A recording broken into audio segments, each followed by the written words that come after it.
दुनिया में रुख करते हैं और सियासत की दुनिया में विश्वासघाती कौन है, इसकी बातचीत अब हो जाएगी। क्योंकि महाराष्ट्र में बहुत कुछ हो रहा है। ऑपरेशन टाइगर की खबरें बहुत तेजी से चल रही हैं और खबर यह है कि उद्धव ठाकरे गुट की शिवसेना के ज्यादातर सांसद कभी भी टूट जाएंगे और एकनाथ शिंदे की शिवसेना में शामिल हो जाएंगे। और ऐसा नहीं कि यह बात हम कोई हवाई कर रहे हैं, 16 आने सच ये बात है जो जानकारी आ रही है। ऑपरेशन टाइगर की तैयारी चल रही है और महाराष्ट्र के उप मुख्यमंत्री एकनाथ शिंदे के बारे में कहा जा रहा है कि अपने ऑपरेशन में वो लगे हुए हैं। हालांकि शिंदे से जब इस बारे में पूछा गया तो उन्होंने कोई जवाब नहीं दिया और ना ही इसका खंडन किया और ना मंडन किया, बस मौन ही रहे। और सियासत में मौन का आप जानते हैं एक अलग महत्व होता है। खामोशी कई सवालों का जवाब होती है और शायद शिंदे की खामोशी भी सवाल का जवाब दे रही है। अब अगर उद्धव ठाकरे की पार्टी में वाकई टूट हो जाती है तो उनके 9 में से 6 सांसद पार्टी छोड़ देंगे, शिंदे के साथ चले जाते हैं, तो ये 4 साल बाद उनको लगा सबसे बड़ा झटका होगा। 2022 साल था और यही जून का महीना था। उनके विधायक टूटे थे और एकनाथ शिंदे के साथ चले गए थे। उस वक्त उद्धव ठाकरे महाराष्ट्र के मुख्यमंत्री हुआ करते थे। उनके हाथों में शिवसेना की कमान हुआ करती थी। बाल ठाकरे की राजनीतिक विरासत उनके हाथों में थी। लेकिन फिर तारीख आ गई थी 21 जून। उसी साल 2022 जून के महीने में 39 विधायक को लेकर एकनाथ शिंदे ने पार्टी तोड़ दी और बीजेपी से हाथ मिला लिया। नतीजा यह हुआ कि एकनाथ शिंदे को महाराष्ट्र के मुख्यमंत्री की कुर्सी मिल गई। उद्धव ठाकरे को सत्ता छोड़नी पड़ी और वो सन्नाटे में रह गए। एक तरीके से विधायक ही नहीं गए, कुछ समय बाद उद्धव ठाकरे की पार्टी का नामो निशान भी उनसे दूर चला गया शिंदे के पास। अब एकनाथ शिंदे ने भले ही मौन रखा हो सवाल के जवाब में, लेकिन ऐसा नहीं है कि उनकी पार्टी मौन है। उनके विधायक कृपाल तुमाने क्या कुछ कह रहे हैं, आप उसको सुनिए। ये ऑपरेशन टाइगर के मामले में जो 7 सांसदों के साथ में हमारी चर्चा अंतिम क्षण में आ चुकी है। जैसा हम लोग ऑपरेशन करने किसी हॉस्पिटल में जाते हैं तो पहले इन्वेस्टिगेशन किया जाता है और वो इन्वेस्टिगेशन सारे रिपोर्ट्स आ चुकी है। अभी केवल ये डॉक्टर का अंतिम ऑपरेशन का जो दिन होता है, ऑपरेशन की अपॉइंटमेंट दिन आना है, ऑपरेशन के दिन आ जाएगा, उस दिन ये ऑपरेशन हो जाएगा। लेकिन वो हमारे साथ आएंगे, इतनी बात पक्की है। आ गए लगभग मानसून सत्र के पहले में ये हो जाएगा। तो ऑपरेशन टाइगर चल तो रहा है। अब आप जानना चाहेंगे कि कब तक पूरा होगा, तो उसकी बातचीत। संसद का मानसून सत्र है। खबर है कि 21 जुलाई से यह सत्र शुरू हो सकता है। महाराष्ट्र के उप मुख्यमंत्री और शिवसेना के अध्यक्ष एकनाथ शिंदे के विधायक कह रहे हैं कि मानसून सत्र से पहले ही सारा ऑपरेशन पूरा हो जाएगा। वैसे इसकी आहट 2 दिन पहले ही उद्धव ठाकरे को लग गई थी कि उनके सांसदों पर उनके ही भूतपूर्व सहयोगी की टेढ़ी नजर है। रविवार को अपने आवास मातोश्री में उद्धव ठाकरे ने सांसदों की मीटिंग बुलाई थी। वो डैमेज कंट्रोल की एक कोशिश थी, लेकिन सिर्फ 4 सांसद ही पहुंचे थे। उद्धव के घर पहुंचने वाले लोकसभा सांसदों में अरविंद सावंत, अनिल देसाई, राजा भाऊ पराग, प्रकाश वाजे और संजय दीना पाटिल थे। लेकिन जो सांसद नहीं पहुंचे, उन्होंने अपने कारण भी उद्धव तक पहुंचा दिए थे कि हम क्यों नहीं आ रहे। धाराशिव के सांसद ओमराजे निम्बालकर इसलिए नहीं जा सके कि उनका बेटा अस्पताल में भर्ती था, इसीलिए वो ऑनलाइन बैठक में जुड़े, ऐसा बताया। शिरडी के सांसद भाव साहेब वाकचौरे इसलिए नहीं आ पाए कि उनकी पत्नी की तबीयत खराब थी। हालांकि बैठक में ऑनलाइन वो भी जरूर जुड़े। हिंगोली के सांसद हैं नागेश पाटिल। अष्टकर एमएलसी चुनाव की तैयारियों के कारण मुंबई में नहीं जा पाए और इसीलिए वो भी बैठक में ऑनलाइन जुड़े।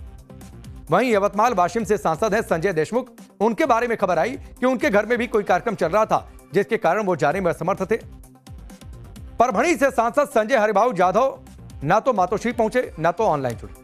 हालांकि बाद में शिवसेना यूबीटी की तरफ से यह कहा गया कि उनकी उद्धव ठाकरे से फोन पर बातचीत हो गई थी और कुछ निजी कारण थे जिनका हवाला उन्होंने दिया था और बैठक में नहीं पहुंचे थे। इस लिहाज से अगर आप देखें कि उद्धव ठाकरे के सभी सांसद उनके साथ ही दिख रहे हैं और यही बात उद्धव ठाकरे की पार्टी के नेता भी कह रहे हैं कि यह टूट होने वाली नहीं है। सहयोगी कांग्रेस के नेता भी ऐसी बात कर रहे हैं। परसों हुई मीटिंग में सभी 9 के 9 सांसद, 5 लोग बाई वीडियो कॉन्फ्रेंसिंग और 4 लोग हम लोग तो इन पर्सन थे। तो इस तरह की कोई बात नहीं है। उससे अटकलें जो कोई लगा रहे हैं वो गलत है। ये सरासर गलत झूठ बात है।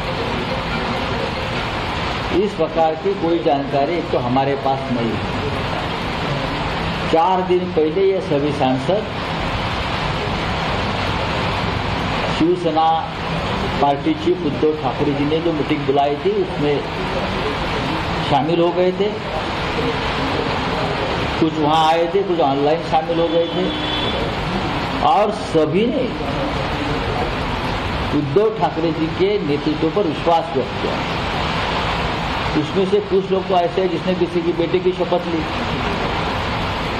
किसी ने भगवान की शपथ ली, किसी ने साईं बाबा की शपथ ली, और आखिरी दम तक हम यहाँ रहेंगे, इस प्रकार की भाषा। उद्धव जी ने मीटिंग ली थी परसों और उसमें सारे उपस्थित थे। जो आ नहीं पाए, पहुंच नहीं पाए, उन्होंने ऑनलाइन पे भी उनके साथ डायलॉग किया है और आते 2-3 दिन में सब लोग आके मिलने वाले हैं। मेरे ख्याल से ये अफवाह होगी और जिसके एक भय निर्माण करने का ये इनकी स्टाइल है। चलिए, बात जब जून के महीने की हो रही है, 4 साल पीछे तक चले गए तो थोड़ा और पीछे जाते हैं। 1966 में चले जाते हैं, 19 जून के दिन, जब बाला साहब ठाकरे ने शिवसेना बनाई थी। शुरू में यह पार्टी मुंबई तक सिमटी थी, लेकिन धीरे धीरे पूरे महाराष्ट्र पर इसका प्रभाव बढ़ता चला गया। समय गुजरा, समय के साथ शिवसेना में टूट भी होती गई। वो टूट का एक लंबा सिलसिला है। सबसे पहले 1991 में छगन भुजबल ने बगावत की और 18 विधायकों के साथ शरद पवार के नेतृत्व में कांग्रेस में शामिल हुए। इसके बाद साल 2005 आया। पार्टी तब टूटी जब उद्धव ठाकरे को कार्यकारी अध्यक्ष बनाए जाने के विरोध में पूर्व मुख्यमंत्री नारायण राणे करीब 1 दर्जन विधायकों के साथ कांग्रेस में चले गए। उसी साल दिसंबर में बाल ठाकरे के भतीजे राज ठाकरे ने भी पार्टी छोड़ दी, क्योंकि बाला साहब ठाकरे के रूप से साफ हो गया था कि शिवसेना की विरासत वो बेटे उद्धव ठाकरे को देने वाले, भतीजे राज ठाकरे को नहीं मिलेगी, वो अलग चलेगा। ये तीनों बगावत बाल ठाकरे के जीते जी हुई, लेकिन इन तीनों बगावतों से पार्टी को कोई खासा नुकसान नहीं हुआ। इसकी एक बड़ी वजह यह थी कि बाला साहब ठाकरे खुद थे। लेकिन एकनाथ शिंदे ने बागी होकर न सिर्फ मुख्यमंत्री बनने का अपना सपना पूरा कर लिया, बल्कि शिवसेना के असली दावेदार भी वही बन गए। जबकि उद्धव ठाकरे को शिवसेना, उद्धव बाला साहब ठाकरे जो गुट है, उसके नाम से संतोष करना पड़ा। अब उनकी पार्टी के नेता चाहे जितना दावा कर लें कि पार्टी चट्टान की तरह एकजुट है, असली शिवसेना वही है, लेकिन उद्धव ठाकरे को जरूर लगता है कि कहीं ना कहीं कुछ दरक रहा है या फिर दरक सकता है। इसीलिए शिंदे की शिवसेना कह रही है कि अगले लोकसभा चुनाव तक, यानी 2029 तक, उद्धव का राजनीतिक भविष्य मिट्टी में मिल जाएगा। यानी टूट का अंदेशा उद्धव ठाकरे को भी सता रहा। इसीलिए जब सांसदों की बैठक अपने घर पर 2 दिन पहले बुलाई थी, तो उद्धव ने कहा था कि अगर जाना है तो खुशी खुशी चले जाएं। आज का दिन शायद मेरा ना हो, लेकिन कल निश्चित रूप से मेरा होगा। तब तक हमें धैर्य रखना होगा और यह सब सहना होगा। यानी उनको यह लग रहा है कि जो बचे खुचे साथी हैं वो साथ छोड़कर जाने वाले हैं। तो सवाल है कि उद्धव ठाकरे आगे करेंगे क्या? तो जवाब यही है कि इंतजार करेंगे, क्योंकि इसके अलावा उनके हाथ में कुछ दिखाई नहीं देता है। दरअसल पिछले कुछ समय से विपक्षी दलों में भगदड़ मची है।